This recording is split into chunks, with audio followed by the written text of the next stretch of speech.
राहुल गांधी को हम जो बात रखे हैं जी। कि पत्रकारों की बात करते हैं, तो राहुल गांधी अक्सर बोलते हैं कि मीडिया में दलित नहीं है,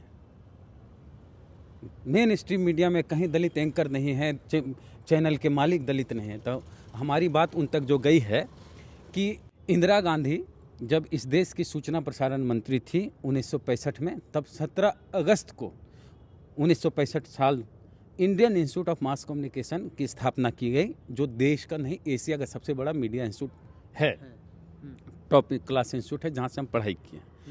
तो उस इंस्टीट्यूट, चूँकि सरकारी इंस्टीट्यूट है, सूचना प्रसारण मंत्रालय के अंतर्गत आता है, जेएनयू कैंपस में है, ऑटोनॉमस बॉडी है, ठीक है, लेकिन उसमें पढ़ाई के लिए लाखों रुपये फीस है, 2 लाख। जिस समय हम पढ़े थे उसमें 45-46 हज़ार जो भी फी हो। कब पढ़ाई किए थे आप? हम 12-13 में। अभी सुनते हैं कि 2 लाख के आसपास फी पहुंच गया है।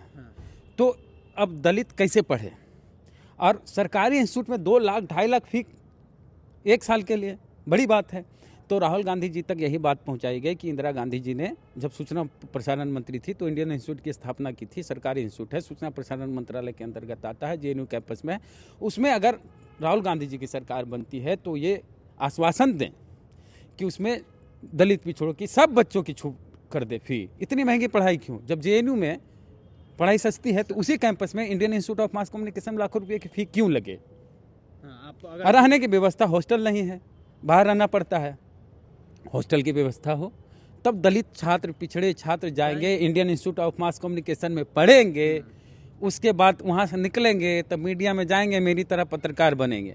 और एक चीज़ बताते हैं कि आईआईएमसी में ये है कि जो एंट्रेंस एग्ज़ाम में टॉप 3 जो दलित होते हैं, टॉप 3 जो आदिवासी होते हैं, उनको पैसा मिलता है सामाजिक अधिकारिता मंत्रालय की तरफ से। तो जिस समय हम पास आउट हुए थे उस समय कुमारी सैलजा, कांग्रेस की सरकार थी, मनमोहन की सरकार थी, तो कुमारी सैलजा सामाजिक अधिकारिता मंत्री थी, हरियाणा से हैं, वो कांग्रेस की लीडर हैं।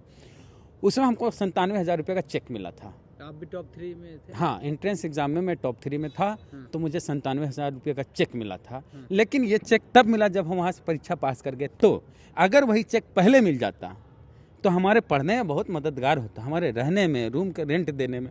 इसलिए कहते हैं कि जो भी आर्थिक सहयोग की जाती है तो तब दीजिए ना जब बच्चा पढ़ रहा है, जरूरत है। हाँ, पढ़ के निकल गया तब आप दे रहे हैं। तो यही सबरी बात हमने राहुल गांधी जी तक पहुंचाई है। अगर सरकार बनती है, अगर कुछ इसमें कर सकते हैं तो हमारे समाज के बच्चे दलित पिछड़े खूब पढ़ेंगे जाके मीडिया की। अगर बीजेपी के लिए भी मिल जाए, नरेंद्र मोदी से भी मिलने का मिलेगा, तो आप ये बात कहिए कि आप बिल्कुल तो यही बात सत्ता में हैं, तो हाँ, आप यही बात बोलेंगे सकते हैं कि मीडिया में दलित नहीं है तो पहले दलित पढ़ें, इसकी व्यवस्था हो मीडिया की पढ़ाई।